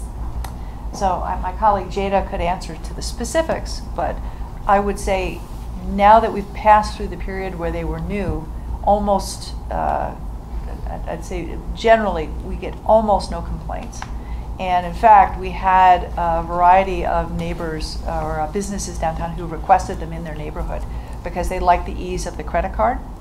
And if you know of any of your constituents who have an issue with the machine, I welcome meeting them at the machine, guiding them through it, helping them, so that they never feel that they should not feel like the machine has gobbled up their money and they're not getting their parking. But very happy to help. Susan, do we have an idea of how many people pay the machines versus use the app?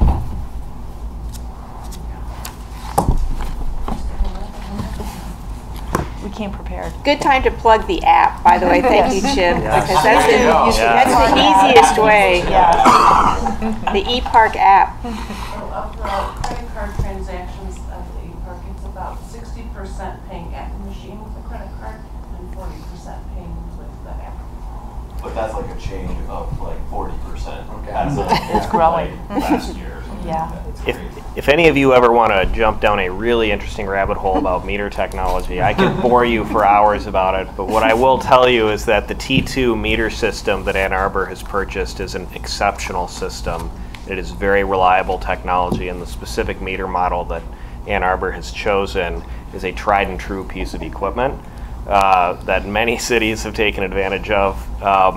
So on that side, I think we can be confident that I'm new here, I have no investment in this, but the meter system that Ann Arbor chose is very good. And on the other side, when you look at cities that have implemented a pay-by-phone option, cities that have had that option for 2, 3, 4 years see upwards of 60, 65% of their meter transactions going through the phone. And that realizes tremendous savings in terms of the capital outlay, the cost of capital outlay moving forward. So the decisions that the DDA has made and the technological decisions the DDA has made in managing the meter system really follow with the national best practices for this kind of a transportation system. But what John has said is that we're about to try and drag ourselves kicking and screaming into the new century and potentially not have anything other than the pay-by-app on certain parts of town. There are many cities in North America that are doing that, and it is a successful transition. It sounds daunting, but once you make that commitment, it actually creates a lot of public policy benefits, not just for users, but for the municipalities as well. If I may. Please. So the state DDA Enabling Act really conceives of a DDA as serving the purpose of fighting deteriorating downtowns. I think that we're well past that mission. I mean, if anything, our downtown is probably too hot, and we don't need to encourage development downtown so much as kind of get out of the way of the developers. And so I'm really encouraged that you're talking about actually changing the model for the DDA and focusing on kind of service-oriented areas of focus. Perhaps taking on our affordable housing task in the downtown area, programming events, and I would hope identifying and establishing open space and park in the area where we're seeing a lot of growth in population.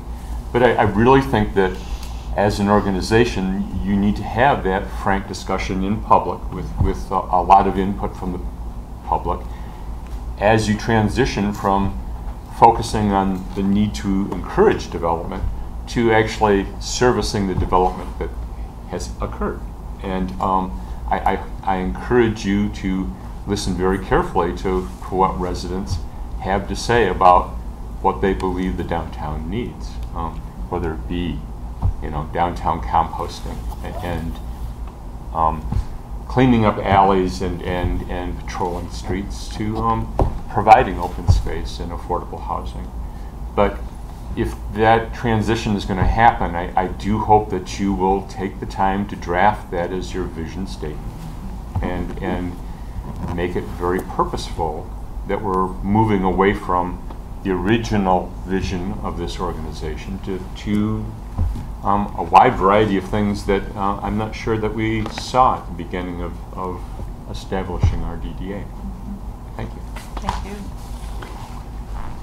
That strikes me as a good note upon which to end. It's obviously a conversation not ending this evening, but nor starting, frankly, this evening, but ongoing. So thank you, everyone, for coming. I think this has been very helpful for all around.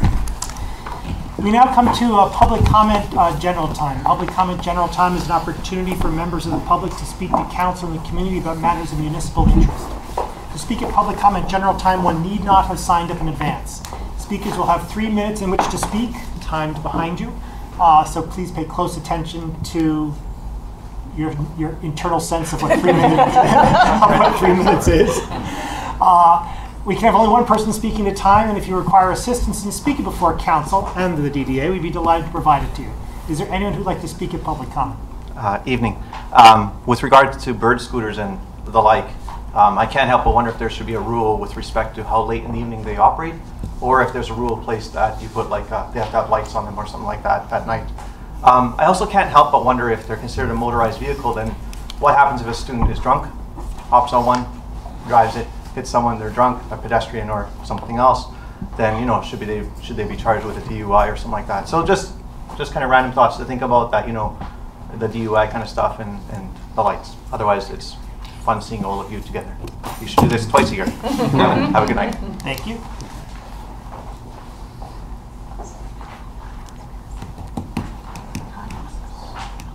Hello. Like Kai just got done saying, it's good to see everyone here together at once. It's always been a schism between DDA and council and where you go to ask questions and get answers. I'll be taking a seat on council after November 19th, so I felt it very important to be here today and listen to everybody and come up and say a few words. And it was good to hear a lot of great points being brought up.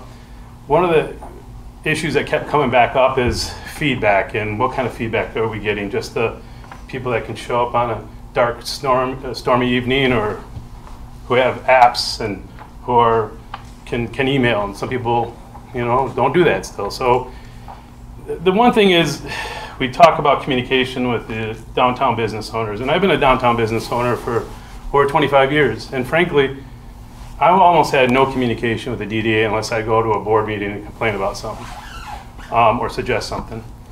And I'm saying, are the downtown merchants, if they're not involved in the Get Downtown program, is there a mechanism that we're going out to engage those business owners? Because there's a wide swath of merchants that are not Main Street, State Street, or South U. They're in other areas of the city who don't have an association that speaks for them, or may not be part of the Get Downtown program. So there's a big gap that's missing.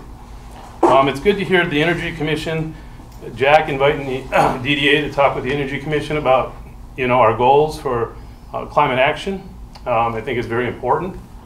The scooters, we'll see what happens with those. I think whenever there's a bike lane, they should be using bike lanes. We need to get them off the sidewalks, frankly. They're dangerous, they don't have lights, they're not wearing helmets, they go fast.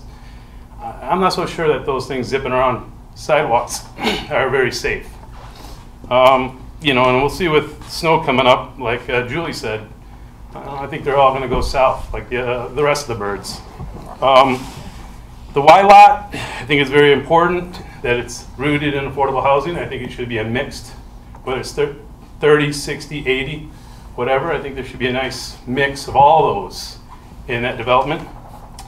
And it's good to hear solid waste being brought up. That's what we're hearing about. And, regardless of what public persuasion you're on, or what ward you're in, or who you're representing, it's always an issue. And I'm sorry if I go longer than 3 minutes, but it's a role of government, just like protecting them, is picking up their trash. I mean, it doesn't matter what part of the world you're in, if the government ain't picking up your trash, you got some pretty upset constituents. So it's good to hear Jack, and I don't know how persuasive that idea is on the shifting of the mission statement of the DDA. We may have an overheated downtown. We have a downtown that's not the same as it was in 1980, and I keep saying this. So I think we need to shift our focus to what those issues are today, and affordable housing obviously being number one. We have solid waste issues, we have affordable housing issues, we have special events, transportation. So all these things, so if we go from being just in the hardware business and migrate towards the software business, and start dealing with some of these issues, that the visitors and users of downtown can better enjoy our city. I think we're in a position now to kind of shift gears, and maybe there's enough support here to have that happen. There's a big issue for me, I'll leave on this, is the 415 West Washington. Just like the Y lot, it falls within the DDA boundaries, and I think we need to really take advantage of the financing that we can do with that, and again, I think that's the purpose of the DDA. Thank you.